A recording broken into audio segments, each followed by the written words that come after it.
Welcome to Guy Code, a podcast dedicated to imparting dad wisdom to my son, with your host, Koji Steven Sakai, and friends.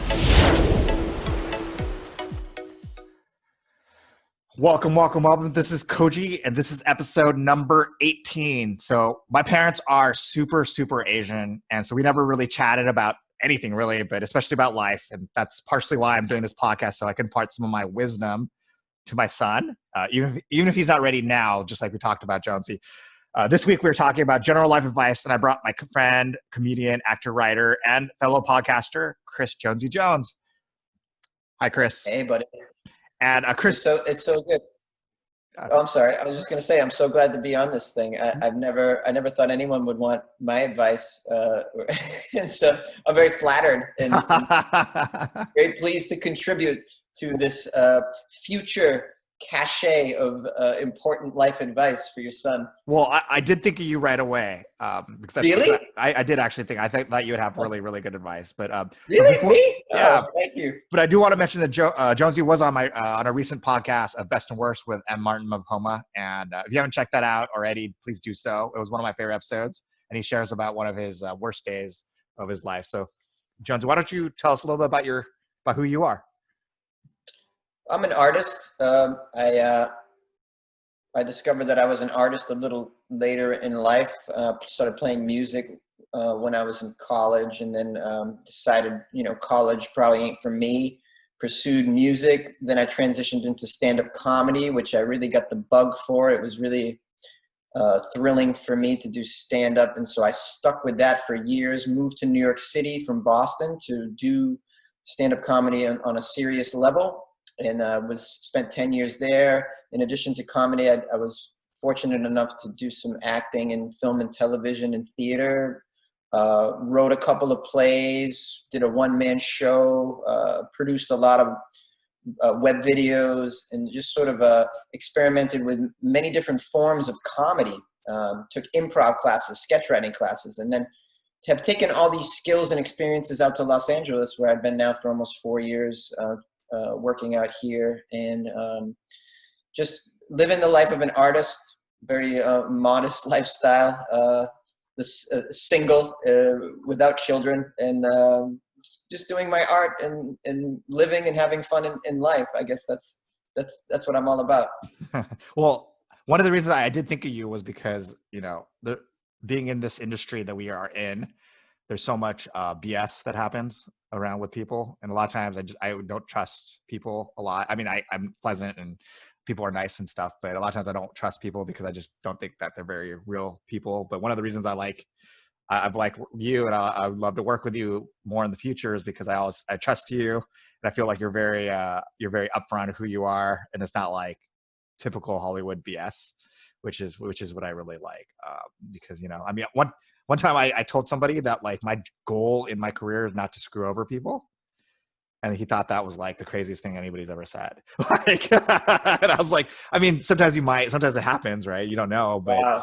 And I was like, wow, that's crazy. I mean, I don't know if it's like, it's like, hey, my goal is just to be an honest person. And someone was like, whoa, what are you, nuts?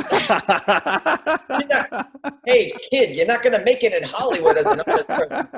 Don't you know? Although similar story, I met up with this female actor, and she's like, you guys are the first, she told me and my producing partner, you're the first actor or first producer not to try to sleep with me. Damn. And I was like, oh, I didn't know that was an option. Like, I wasn't sure. Wow, imagine that. Yeah, see, we're in that kind of industry. Yeah, we really are. And the bar, apparently the bar is set really low. So if you're just a nice person, people are like, wow, what a... That's you. Well, at least that's what I think of you. So thank you. I feel the same about you as well. I'm so flattered. Thank you. That means so much to hear you say that. Yeah, I mean, look, I try and be a good person no matter what I'm doing. And, I guess in this industry, especially in Hollywood, people are pretty accustomed to being screwed over, which is just a terrible just a terrible environment. I guess that's why, they always say in our industry, you have to have a thick skin. Yeah, you have to have a thick skin because people are trying to get something out of you. They're trying to manipulate you and sleep with you and take your money and your ideas and all this stuff. And Although to be fair, nobody's trying to sleep with me. yeah, It's all. you don't know. You have no idea what's going on. Although I did tell my wife jokingly that the biggest mistake I made was getting married before I made my first feature film. Yeah. That was the biggest mistake I ever made. I love that you can be honest with your wife about stuff like that. Well, it just means, I'm not taking advantage of it. That's all. Yeah, sure. All right. Well, let's get into it. Let's hear some advice. Life advice. Why don't you go ahead and get us started? Do you have a life advice you want to start with? Yeah, I have some macro life advice and some micro life advice. Sounds great. And some of it's pretty heady. So I hope your son's going to need to be a little bit older when he listens to some of this, I think. So first off, the way I live my life is when it comes to understanding life and experiencing everything, it's first-person experience first. Everything else is hearsay. And I've said this quote many times. First-person experience, everything else is hearsay. We all bring to life our own filters. And we are getting bombarded with a gazillion signals from the outside world. And then so many layers of filters are translating these signals and translating them into our own understanding. And you got to remember, it's our own understanding. It's not your understanding or this person's understanding or my neighbor's understanding. Their understanding is their understanding. So when you confront any new experience, keep an open mind and don't listen to anybody else. That's why everything else is hearsay. You've had this situation before. Someone will say, they'll talk shit about a person, like maybe at your workplace. They'll be like, you ever hang out with so-and-so? What a jerk. But then when you've hung out with this person, you have not had that experience. The person's always been kind to you, and you can't understand why this person would describe them in this negative way. I mean, I've had that happen to me a ton of times. Why do you hang out with this person? Like, well, my first person experience with that individual has been great. What you're hitting me with has never been my experience. Why? And that's an indicator of how people are just filtering all of everything that goes on in life through some filters that aren't your own, an interpretation that is not your own. So don't listen to anybody. Go to the source first. Experience it yourself before you make a decision. And that goes for anything. That goes for trying drugs, sex, going to foreign lands, hanging out with people who you've been told are dangerous or whatever. First person experience. Everything else is hearsay. Go to the source yourself. What happens to you when you look at the waterfall? What happens to you when you hang out with Ginger or whoever? That's a weird name that you don't hear anymore. Yeah, it's all about you, and don't listen to other people, man, because you will limit yourself. You will limit the places you go. You will limit the people you see. You will limit the experiences you have if you listen to other people. I was raised by a person who was very fearful of the world. I was told, don't do this. Something bad will happen. Don't do this. One of the most ridiculous things I've ever heard was I was told by my stepfather that, I was going to a hotel and swim in the pool. He goes, you shouldn't do that. The hotel pools the chlorine levels are too high. You'll get ill. Really? Where's this coming from? This is a man who's afraid of all sorts of experiences. This is a man who's, my grandmother never flew on a plane before. And before she passed away, she would always say, why are you getting on a plane? I said, well, Graham, have you ever been on a plane? No. All right, then. What am I listening to this for?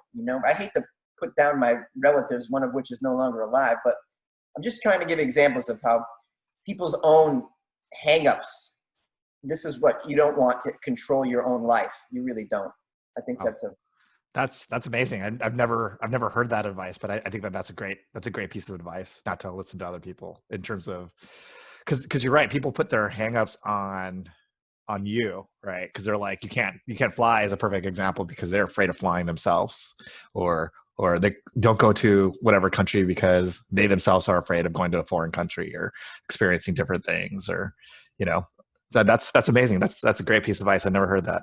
Yeah, and if you dig a little bit deeper, oftentimes you'll find that these people that are giving you this advice, their exposure to whatever the experience is rather limited. Yeah.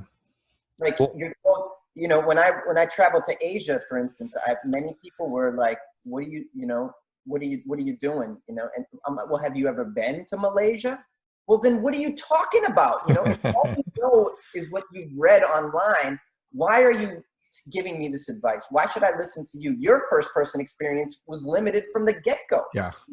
Well, and even if you had been there, I'm still not going to listen to you because our experiences will always be different, and why limit myself and shortchange myself the possibility of a growing experience by going to Taiwan or wherever, all the places that I went earlier this year, Well, this is funny because I was just thinking about during the 2006, I think it was 2016 election, there were people in very rural communities who were afraid of Muslim terrorists and like coming into their community. And it's like, dude, have you ever even seen a Muslim person? Like they're not bombing rural Montana. They're going to bomb like LA, New York, Chicago, not bomb, but whatever. Like they're going to terrorist attack there. Not that all Muslim people are that, but and it's like, wow, you guys are super, super afraid or foreigners. It's like, dude, you've never even seen a foreigner.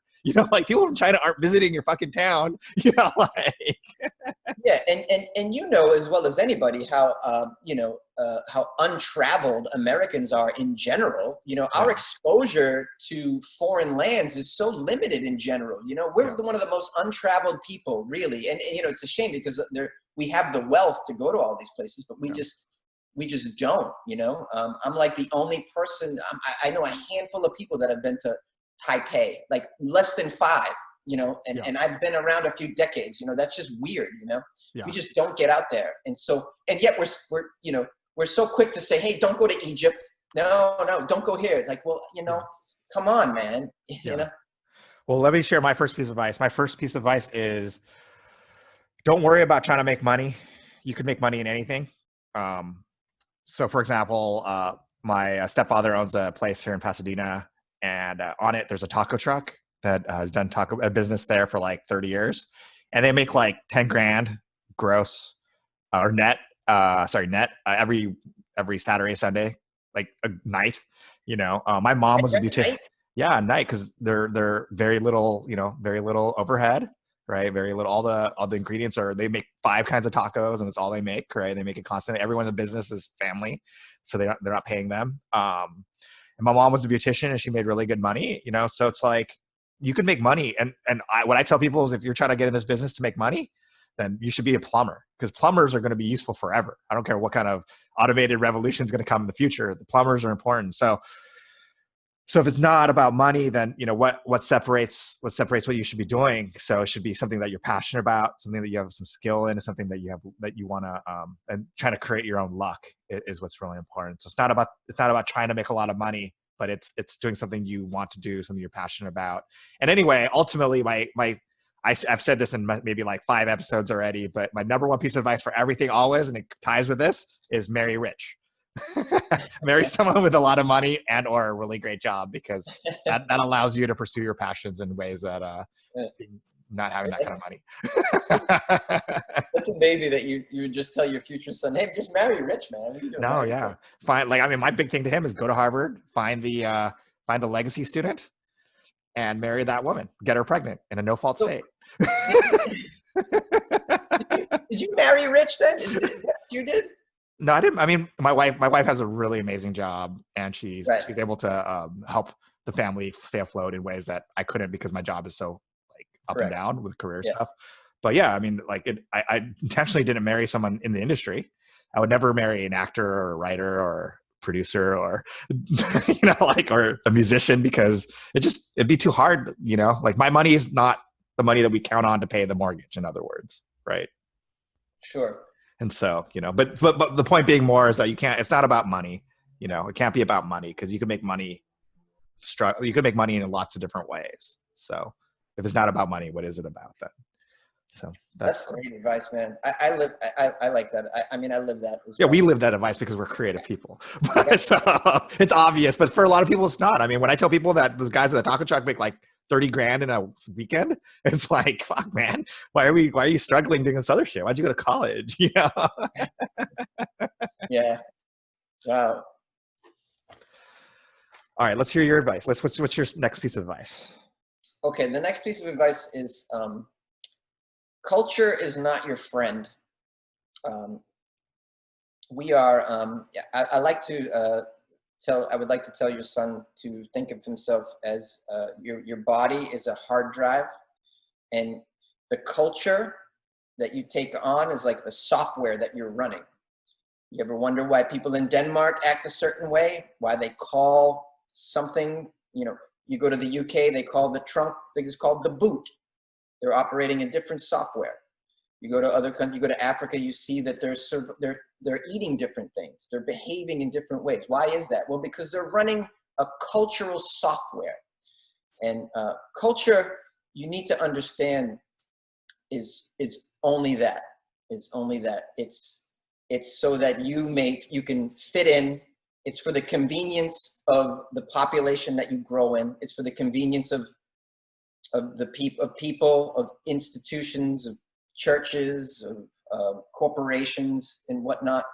But that's all that it is. And it doesn't have your best interest in mind, usually. As an example, we live in a culture that highly promotes consumption. Consume. We are in a culture that now what happens when you consume? Well, you destroy. You destroy the earth that you're walking on by consuming this much. There's not enough crystal metal in this earth to give everybody the American lifestyle that we're all talking about having. There just isn't. Something must give. So this is the culture really not caring about the future. In this instance, it doesn't care about the future generations. It's just like spend now, eat now, do this now. This is one reason why culture is not your friend. Our culture isn't your friend because it constantly sells the idea that happiness comes from extrinsic, the exterior, and not the interior. The interior always is taking a back seat to the exterior. And it's not until you live a few decades like we have, Koji, that you learn that those exterior rewards really are very fleeting. They don't do it. They make you happy for a little while. You mentioned it earlier, money. Money really doesn't, you learn that it doesn't really make you happy. It's in life, when you cultivate your interior life, that's where the real happiness comes from. What does that mean? That means going on an adventure that's just enriching, seeing places that you've never seen enriching, having experiences with friends that are enriching, working on a project that just brings you so much fulfillment, building something, these kinds of experiences, cultivating the interior is what's really rewarding to a human being. But we live in a culture that says, nah, that's not important. Get a job, get 2 cars, live in a big house, get your 401k in order, they're just pitching all of this other stuff that's not as rewarding. These are many instances where the culture is not your friend. The culture is just interested in you running the software and don't ask questions. What is beneficial to the culture if you run this software? Well, I mean, we live in it's important for McDonald's for you to run this software, Yeah. Or it's Target. Important. Yeah. It's important for companies to run. It's important for local governments for you to run this software, but you need to just look at it like that. And I think if you travel, it really can open up your minds to, I see what's going on. I'm currently running United States 4.0 right now, but I see other people are running, this other stuff. And it shows you that it's just the skin that you're wearing. It's just the clothes that you're wearing. It's not really who you are. And you can switch software. You can put add-ons to your software. You can remove some of this software off your hard drive, and you can make your life what you want of it. And you don't have to buy into a culture that really doesn't give a shit about you. And there's a whole spectrum of levels in which the culture doesn't care about you. And it goes all the way to the worst thing, which is go take this gun and go over and shoot the people that are running a different software than you. So this is where it can go. That's why when I say culture is not your friend. Wow, this is amazing. There's 2 things I want to say. I think one is most people haven't figured that out. I know you said that we're older, we figured that out, but most people haven't. So I think you give people too much credit. But the second thing is, or first thing related to that I find interesting is that one of the best ways to fight depression for people, they found in studies, in a lot of studies recently, is not through antidepressants, which I have no problem with antidepressants or doing things like that, but it's actually doing things for other people, volunteering, helping other people. That's actually, they found that giving of yourself to somebody else is actually one of the best ways that you could help make yourself feel better. And that's just what you're saying is it's not about getting stuff. It's not about buying the newest car or putting another 10,000 square feet in your home, but it's actually giving of yourself to somebody else really helps something in your, in around you. But the other thing I want to, oh man, I forgot what I was going to say second, but the most important thing is, I think, just giving of yourself. But I love this culture, like 4.0, the USA 4.0. I think that's so much, that's so true, and I think one of the reasons why our economies, I always thought our economy before this whole depression thing happened, or recession or whatever it's going to be, is that it was a weak economy. I mean, it's not sustainable to have everyone, like our entire economy was based on everyone just buying a lot of shit. Right. And that's just not sustainable. We're not manufacturing anything anymore. We're not creating anything. We're just buying stuff. And at some point that's just not going to work anymore, and that was why I was worried about that as an economy. So, and now it's kind of coming to roost a little bit. Right. And, I think from an environmental standpoint, if you're concerned with where the earth is going, I read a title of an article yesterday. I didn't get into it, but it said at the rate we're using fresh water, it'll be done by 2040. So I don't know if that's how true that is, but if you extrapolate a lot of these trends that are going on in the environment, we're looking at a future that's unrecognizable for our offspring. And that's very, very sad. And so some of the software that we're running is going to be problematic and it needs to change. The amount of resources that US 5.0 uses compared to some other places, the amount of resources, I read something like we use 800 times more resources than a child born in Bangladesh in their lifetime, 800 times more. That's crazy, and that's not sustainable, as you say. And the amount of damage it's doing to the ground that we actually walk on is concerning. And so the software has to adapt and it has to change in order to keep this planet that we live on in a livable state. Yeah. All right. Well, let's move on. I'll move to my next piece of advice. It's if you think you're doing something illegal, it means you are doing something illegal. So if you ever have to ask yourself that question, you are in fact doing something illegal. So you either don't do it or you have to do it alone. Because I had a whole crime one where you should always do crime by yourself and never with a partner. But in general, if you're asking yourself, because a lot of people always ask, is whatever I'm about to do something I should be doing? And if you have to ask yourself, it's probably something you shouldn't be doing. I heard Jim Rome, who is a sports talk show host, and his favorite saying to sports athletes was, if you're at the ATM machine at midnight, you're probably not going to use that money for good. You should just go home. And I think it's the same thing with crime. If you're about to ask yourself if this is legal, then it's definitely not. So I love that. That's so true. That's so true. I mean, whatever you buy. Go ahead.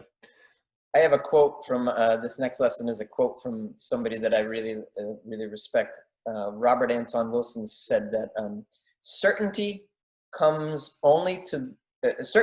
to those who only own one encyclopedia. Oh. And what that means is keep an open mind. When you think you have all the answers and when you think you know everything, you're not really open to change, to others' points of view. I alluded earlier how we all are operating with filters, that we take in all the signals in the environment, and we're all just kind of, we pass them through so many filters as we translate them. Our own education, as limited as that might be, our own our cultural background, our early childhood imprints, our life socialization, our experiences. All of us have a different blend of filters that we're bringing to each phenomenon. And you need to understand that. So, to think that you know everything is just a fool's game. So you have to be open to recognizing that I have limited filters that I'm taking in the world, and they're making impressions on me that, maybe I was maltreated as a child, and therefore I don't trust people in the world anymore. And that makes me translate a signal from a new person that I meet in a certain way that might not be accurate, So try to understand the filters that we're bringing to life and phenomenons, and be open to changing those filters. Yeah. Don't think you have all the answers and that you know everything coming in.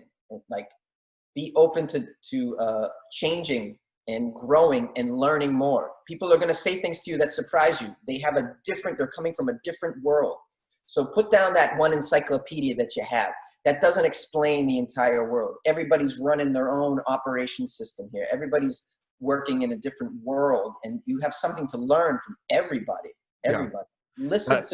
Listen to, even if you don't agree with somebody, listen to what they're saying. You might learn something from it. You might change the way that you look at a phenomenon or the world. It's very important to keep an open mind. I love that, and it leads to my next advice too. But so, and my response to that is, it's when when I hear religious people, like super religious people, try to convert me. They're trying so hard to convert me, and they're just trying. They quote Bible verses or whatever verse, and they want to try to teach me and tell me, and they're pushing me so hard. And what I always remember about certainty is that if you and I were debating the sun, right, the sun coming up tomorrow, and you didn't believe the sun was going to come up tomorrow, I wouldn't argue with you. I'd say, hey, the sun's coming up tomorrow. Like, we'll see tomorrow. And if it doesn't come up tomorrow, it'll come up the next day for sure. And I don't have to argue. I don't have to push you, because I have faith. I know in my heart that the sun is coming up tomorrow. And so, the more I have to push you to believe it, it's just proof that I don't believe it. So my piece of advice around that and around certainty is, the more certain someone is about something, to me, is proof that they know less about what they're arguing about. They don't truly believe it. Because the religious people I respect, I like religion. I'm not an anti-religious person, but the people I respect who are religious are the people that live the life that they preach and truly believe it. So when I look at them, I see the faith that they talk about without having to try to convert me or yell at me or tell me I'm going to hell or whatever place they want me to go, but they believe it. And through them, that's actually the way I would get converted, is by seeing their work and seeing their faith, not by telling me that they believe so much. So I love that quote about certainty, because to me, it's that same, like, when people are trying to tell me something, Yeah, you find it often in religion, don't you? And, yeah. I'm kind of curious. What approach have you taken with your son when it comes to religion? My wife is super not religious. She doesn't like religion at all. So we don't really. I mean, we talk about God in general. We talk about faith and stuff, but we don't go to church or anything. And to me, it's just like, I want to teach him to be a good human being. And if that being said, I think it's important that, like, if he's interested, like, we've said, like, do you want to go to church? We could go to a church. We could, like, sit and listen, or we could hear stuff. But he's not really, like, what kid wants to go to church on Sunday at like 9 o'clock, right? Yeah. I always thought, like, if I had a child, I would introduce them to all the religions, like take them to a church, take them to a temple, take them to a mosque, like, just to show them. But at the end of the day, like, you're going to ask, hey, do you want to go today? They're going to be like, hell no, I want to play soccer. So I mean, I don't know if I'll be able to even do that, but that was my plan. That was my plan. Well, and so my church is different. My church is, every Sunday morning, my son walk around 4 blocks around our neighborhood, and we pick up trash. And it's amazing. We have a picker upper thing. And the whole point of that is that, part of it's what we talked about earlier. I want him to understand, A, how much fucking trash there is on the ground, but B, how much, like, to give up of himself, of something, to walk around and with a bag and pick up stuff and have to, like, see it. And I mean, now we're much more cognizant. Like, when we walk around, we're like, there's so much trash around here, because all we're doing is looking at the ground, looking for trash to pick up, So. Man, I think that's just a phenomenal thing to be doing, man. That just blows me away, man. I'm never going to forget this. This is you can see it, yeah. Every Sunday we're just walking around. It's so great, man. I think it's so great. I would rather see children doing that than going to church. Like, oh my God, like, really doing something on the ground to help. Yeah. Oh. And it helps our neighborhood. Yeah, it makes our neighborhood cleaner. I mean, not that it's dirty, but it's, it gets cleaner. And that, in my opinion, is a more religious practice than just getting up and kneeling on a Sunday, to me. Yeah. Well, and that's the point, is that we're not praying, but in a way we are, because we're also bonding. We're spending time together. But we're, even if it's not conscious, like the way I look at it, even if it's not consciously, like I'm trying to help him understand about the world and his relationship to the world, that we're in service to the world, not necessarily the other way around, but fabulous. I love that, dude. Love that. Wait, is it my turn? Is my turn? Yeah, no, I already said when. I went to the certainty thing too. So. Oh yeah. Okay, I got another quote that I like, that I want to spring on you here. The quote is, "Leap and the net will appear." If you show a dedication to something in life and you go all in on it, the universe will remove barriers for you in mysterious ways. I've learned that in my life trying to be an artist. If you commit to something, the universe will remove barriers, and despite what your plan might be. And you know what? They always come from an unexpected place as well, because it's not what you're actually planning on doing. It's your inner commitment to the cause, to the project, to the lifestyle, that for some magical reason, the universe can feel your commitment, and it will reward you if you stick to the path, if you show the commitment. What I've been doing as a stand-up comic forever and ever, really committing to it, and barriers will fall away if you do not give up. It takes long. I mean, everybody's got a different timeline, but the universe will reward you. It'll surprise you. You'll say to yourself, how the hell, I can't believe that just happened. This opportunity just comes. Where did it come from? Where did it come from? Well, the universe is giving you little rewards. It will do that if you show the commitment. And don't be afraid to commit to something, even if everybody tells you it's crazy. As an artist, I thought to myself, and I was told, you're not going to make, how are you going to make money? How are you going to survive? Well, you know what? I committed. I left a job, a full-time job that I hated. I moved to New York City to be a stand-up comedian, and I made the commitment. I had some savings, and I just did it. And I'm like, I knew my money would run out. What ended up happening? I ended up getting something out of nowhere. I got a voiceover agent. I didn't even know anything about voiceovers. Okay, I never done voiceovers before. I know I got a sexy ass voice, but I didn't think I could make money at it. Next thing you know, I booked a FedEx radio commercial, and then I booked a McDonald's radio commercial. This is something came out of nowhere. The universe goes, you know what? We want to keep you in New York. You made the commitment. You uprooted everything and moved to New York alone. And in order to stay here, something had to give, and the universe gave me something so I could stay in New York.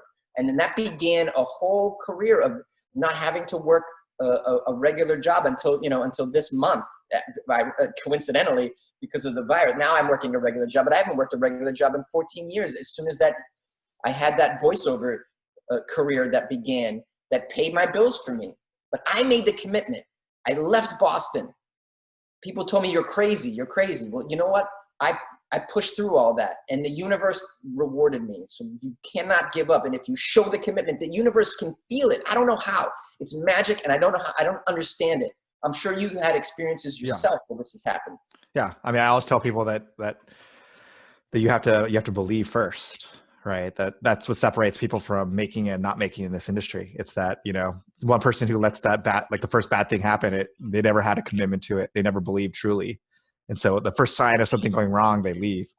Right. But I'm sure for you, it wasn't all roses all the time. Right. But you kept working through it. You kept believing in it. And then ultimately when you jumped, you didn't land on the ground because, you landed in a net because you kept believing in it. And I think that's the difference. I think that's really great advice. I love that all your pieces of advice start with quotes. So I'm going to do a quote of mine that I always quote to my son, and he's not going to remember this now because it's like, I've been saying it to him since he was a kid, but there are worse things than death. And that, our president now, he's like, I think a lot of what he does is ruled by his fear of death, right? He's afraid of dying. He's afraid of germs. He's afraid of going to war. He's afraid of all these things. But there are worse things than death.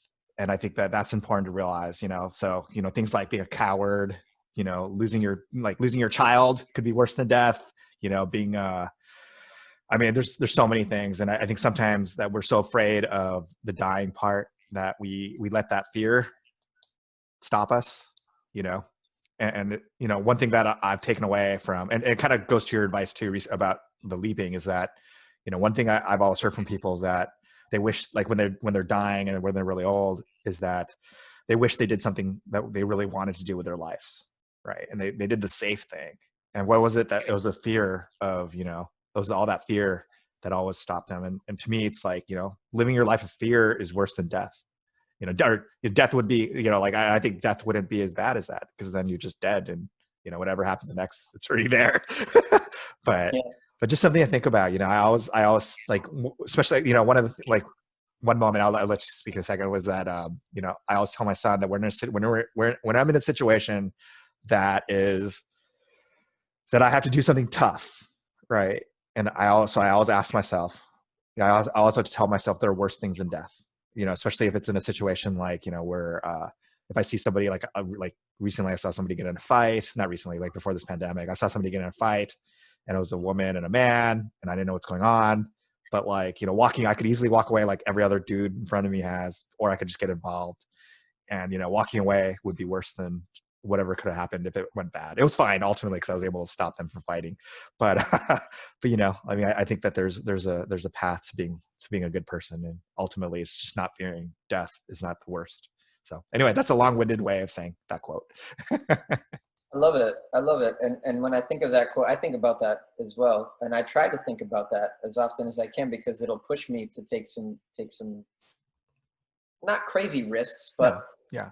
we could, you know, we really could push the envelope more, you know, if we weren't afraid of death. I think we really could. And what could that lead to? That could lead to new horizons for us in every aspect of our life, you know, in our travels, in our career, in our relationships.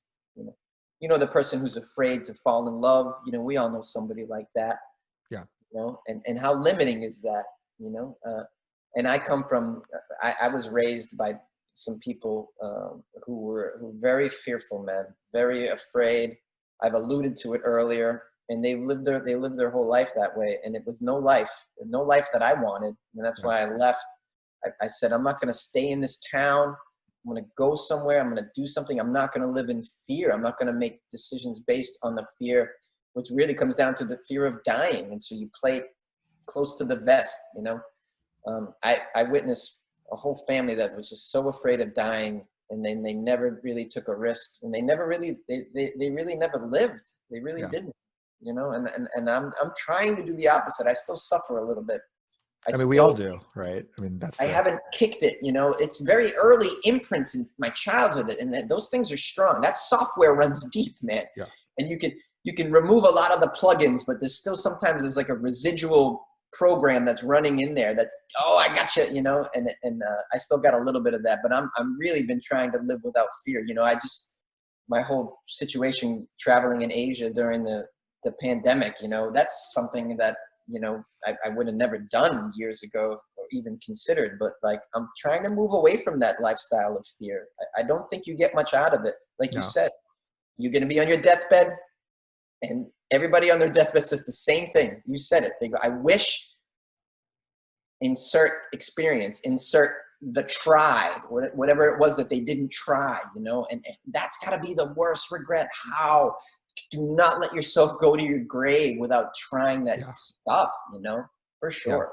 Well, it also like, I mean, on the flip side of the fear, it's that, you know, that a lot of times the fear of fear of dying keeps us from doing the right thing, right? That keeps us from being the good people or the righteous people, not in a religious sort of way, but in a way, right? Like, and to me, it's like for example, you know, I watch a lot of true crime shows, and I'll see like the person who's the accessory who doesn't realize it's going the way it is, and then all of a sudden they allow it to happen. And it's like, dude, you're going to go to jail for the rest of your life. That's worse than death. You know, like than just speaking up. Like you should have just been like, this is wrong. I either get out of that situation or tell the police or do something that, you know, I mean, like I understand like being in those kinds of situations, but you know, like I think prison for the rest of my life is worse than death. I agree. or looking at my son and having him hate me because I'm a coward is worse than death. I'd rather just be dead at that point, like, so, I mean, but we don't think of it that way. And so that's what I also mean by it as well. But anyway, I think do you have two more pieces of advice or just one? Just one more. Okay. What is your last one? My last piece of advice is to floss. Like floss like this? Floss. Sorry. I can't really do that floss dance. No, my last piece of advice is to floss your teeth, man. Like, you have to floss. It's so important. You have no idea. The amount of damage that is done from the brushing is one thing, but it's not enough. Flossing is arguably more important than brushing. I can't emphasize enough the flossing. It's just you gotta floss, man. Like this sounds like I was telling you before the podcast about. This sounds like the sunscreen. Like, you'll always wear sunscreen. That's the best piece of advice. It sounds similar in that. Very similar. Very similar. I wish I flossed more. Looking back, I'm like, I wish I flossed more. Yeah, I always feel guilty when the dentist is like, "How many times are you flossing?" As much as I can. No one's doing it. Nobody's doing it. We all say, yeah, a few times. We're all lying about the flossing. Yeah. We're all lying because it's work. It's work. I get it. It's work. Yeah. But you know what? It's one thing to take that string floss. That's very difficult. You got to put your thumbs in your mouth. Just get the little sticks, the little floss sticks with a little strip there. That's a little piece of floss. That's so much quicker. I get a pouch, right? And they're in the glove box of my car between the seats. And as I drive, I'll pull one out. As I drive, it's super. You listen, you put on some flossing music, and then it's just do it like that, man. You got to do it though every day. It's important. You'll regret it. You'll regret not flossing. Trust me. Your teeth. You're limited with the teeth, man. You only have so many. They go. Your body can kind of get out of shape, and you can get it back in shape. Your teeth, once they're done, they're done, man. And haven't they linked like flossing to like health, heart care, and other parts of your body as well? I think. Oh, I don't know. I'm not surprised. I'm pretty sure that there's like benefits around like your overall health as well through flossing as well, I think. So. And what's funny is that you have a giant mouth behind you. I don't think it's ever been flossed. So. Okay, so my last piece of advice for myself is, and I've told my son this many times, and he doesn't really understand it, but never put your hand on a woman. Because you're always going to lose that argument or fight, whether you're a kid, you're just going to get in trouble right away. And then in the future, even if the woman hit you first or threw shit at you, the police are going to arrest you first. They're not going to ask questions. They'll arrest you first. So, never put your hands on your woman. And if she's going crazy, just run, just run as far as you can. Cause you'll never, even if even the woman totally deserves it, you got to just get out of that situation. Cause I was even telling him about times where, I'm sure this has happened too, where, a husband and a wife are in a fight and she has the knife and she's trying to stab him and he wins the fight and stabs her. Guess who's going to jail for the rest of his life? The dude, because he stabbed his wife and it looks like he did it intentionally because he's a fucking guy. But like, it's never going to work out for you. I don't care what jury you stand in front of or what teacher you're going to stand in front of. You're always going to be, as a man, you're always going to be in the wrong in the situation. So the best case is just get out of that situation and never let yourself in that situation. And he always throws things. He's like, well, what if the girl, I was like, no, it's never going to work.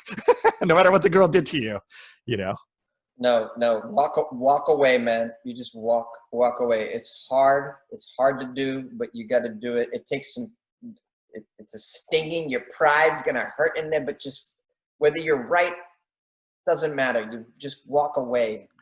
That's great advice, man. That's absolutely great advice. Yeah. I totally agree with that. It's unfair. It's totally unfair. Like if a girl hits you, you should be able to hit her back. But in real life, that's not the way it works, right? In real life, you can't, like if a guy hits me, then it's on, right? But if a girl hits you, it's not on anymore. You just have to accept that maybe you have a cool, girl that will get in a fight for you. But short of that, it's not going to happen. Yeah, that's good advice, man. I agree with that totally. Well, we're guys, and we've had to go through situations. I'm sure. I've been hit. I've been punched in the face, and I didn't throw it back. I just left the scene. Yeah, because you're going to get arrested first. It's just like it's like with even with like divorce and stuff, I mean, I take care of my son. I'm the main caretaker, and I know that if I stand in front of a judge, I would lose custody of my kid just because I'm the father. I mean, unless that's why I'll say, like, when women lose their kids, I'm like, dude, you must have been a fucked up mom, Yeah. or didn't want anything to do with that kid. But like, short of those two things, it's like, dude, like, like it's so funny. Real quick side story, then we'll move on. Is that it's like, even with my son, so I'm the one that takes my son to school. I'm the one that does, like, I'm the parent. I'm the the parent leader in my son's class, and I'm always there. I drop him off, I pick him up. And then when he gets sick, guess who they call? They call my wife, and I'm like, what's she gonna do? She has to call me. I have to go pick him up. Yeah, because it's just the way. I mean, most fathers are kind of worthless, but like, it's just funny when even like when they see me and they know me. I mean, the administrators know me, right? Because I talk to them all the time, and so it's always just really funny. But anyway, how can people find out what you're doing or keep in touch with you?